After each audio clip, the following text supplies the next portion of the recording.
Well, thank you, everyone. Thank you, ICAN, for allowing me to be here today. It's a nice crowd, so it's nice to get out of the office, and it was difficult to come in from walking in with the beautiful scenery outside, but the smell of the donuts did bring me in the building, so fear not.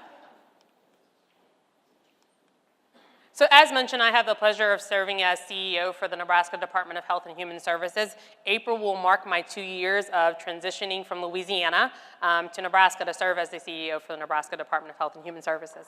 And it has been a whirlwind over the last 2 years of, one, not only learning our state, but also learning our department. I came from the Louisiana Department of Health and Human Services, and if you know one state entity, you only know one state entity. The only thing similar is typically we may have acronyms that are similar, but most of the time they have different meanings.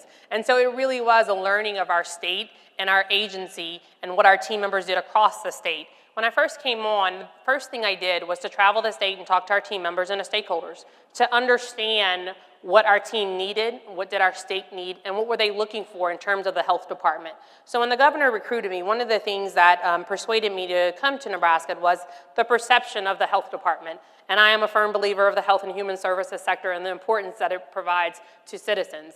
And when I heard some of the perception in terms of what was happening in our health department here in Nebraska, I was immediately up for the challenge and convinced to come on board. Since coming on board, we have done so many different things, but just a little bit overall about our department. We currently have approximately over 5,500 employees. Our funding mix, we have state general funds, federal funds, and also cash funds where we collect fees from some of the licensing efforts that we do in professional capacity. We're in the midst of legislative and budget season right now, as many of you have seen from newspaper articles and the media overall. So it's a very encouraging time for our department. And so at this time, we are usually running back and forth from our department to the Capitol in terms of bill preparation, preparing budget documents, and really pushing out what we hope to accomplish over the next 2 years for the department. We currently have a package of 13 bills within the department, and as we go through our process of understanding what do we want to push down the pipeline, we're looking at what are some of the things that, one, align us with federal requirements. What are some things that we can clean up in legislative statutes that could allow us to operate a little bit more efficient, that can make business a little bit easier for those that we serve, as well as for internal operations. And so again, we have a package of 13 items that we are focused on. We'll work with our legislative partners and our stakeholders to push those through the process. And we're excited about that package. Last year was the first time that we actually passed our entire legislative package with the department, so we had a pretty proud team that put a lot of effort into that. One of the things when I came on board and talking to the team and understanding that process was the lack of interaction with stakeholders. We would typically engage in a room among ourselves and decide what our package was, and we would push our agenda. And one of the things of having conversation with the team was the engagement of stakeholders and understanding we at the department only have one perspective. And if we can sit in the room all day and share that perspective with each other, great. But if we could take that and apply it with others' perspective and bring that to the table and incorporate it on the front end, we save a lot of time and a lot of effort of engagement and building things on the front end. So when we roll it out, we have less confusion, less redo, because we have already engaged our stakeholders and those that will be impacted on the front end of how will this particular policy, bill, program impact them, and how can we make it better? Again, we only have one perspective from our side, but how does it impact those we're servicing and those providing services on our behalf? So that's a change that we put in place as we implement our legislative package and our day-to-day policies and programs that we're rolling out on the department.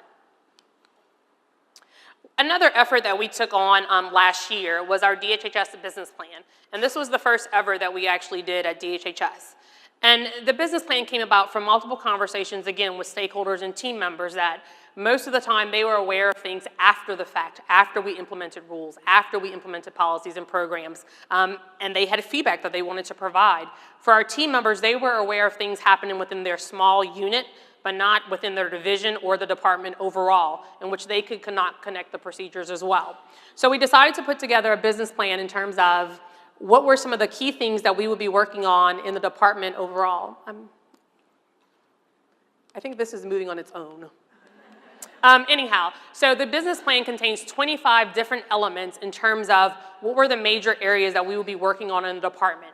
And they range across the department. And so we have the Division of Medicaid and Long-Term Care, the Division of Developmental Disabilities, the Division of Behavioral Health, the Division of Public Health, the Division of Children and Family Services, and the Division of Veterans Homes. And so our business plan is a compilation of all of those areas, not divided by areas, because one of the things we have to take a step back at Department of Health and Human Services is how do we begin to integrate who we are and how we provide services to individuals.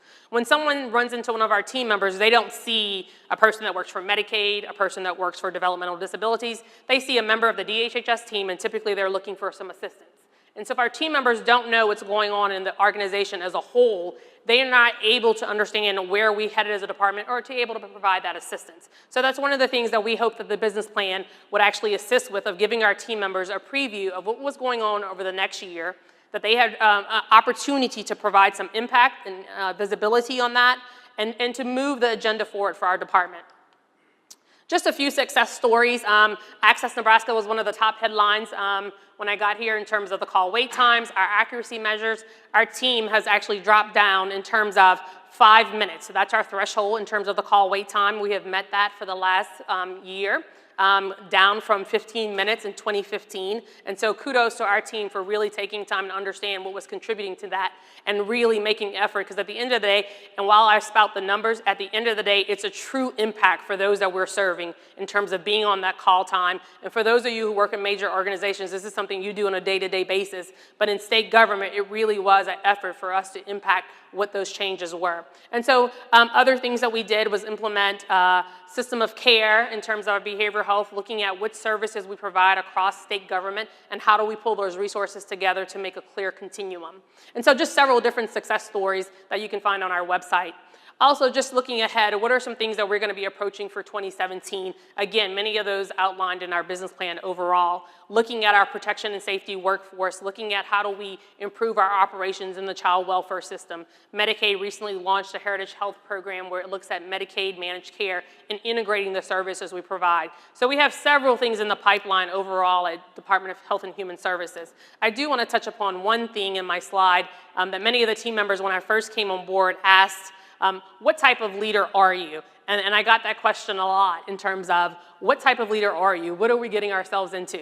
And so I tried to put down in terms of what are some of the key elements that I really found on and really looking at outcomes. If we can't measure it, then people don't know if we did it. We have to be able to measure it. It's very important to be able to tell that story of where we are.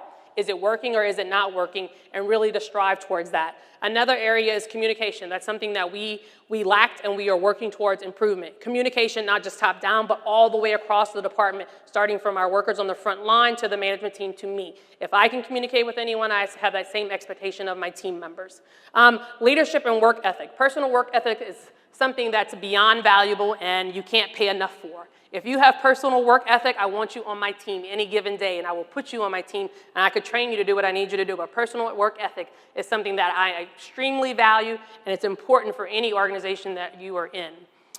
Team. I am a firm believer in the team concept. We have so much in the Department of Health and Human Services that I am one representative of the team as well as everyone else in our organization. We cannot be successful if we don't roll up our sleeves and serve as a team.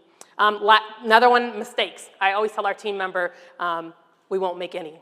And then they like, I'm like, no, we will make mistakes, but the ability to learn from those mistakes and improve upon them. They're okay. We are all human, and we have to show our human ability sometime. We will make mistakes, but the ability to overcome those and learn from them and make those process improvements along the way is important. And the last piece is enjoyment. You mentioned work-life balance. That's an important piece. I love what I do. I believe in what I do. I pray over our team every morning before we go into work. But you have to enjoy what you do on a day-to-day basis to really contribute your all. And for the type of organization we have, I need everyone to come ready every day, giving their all and love what they do and believe in it.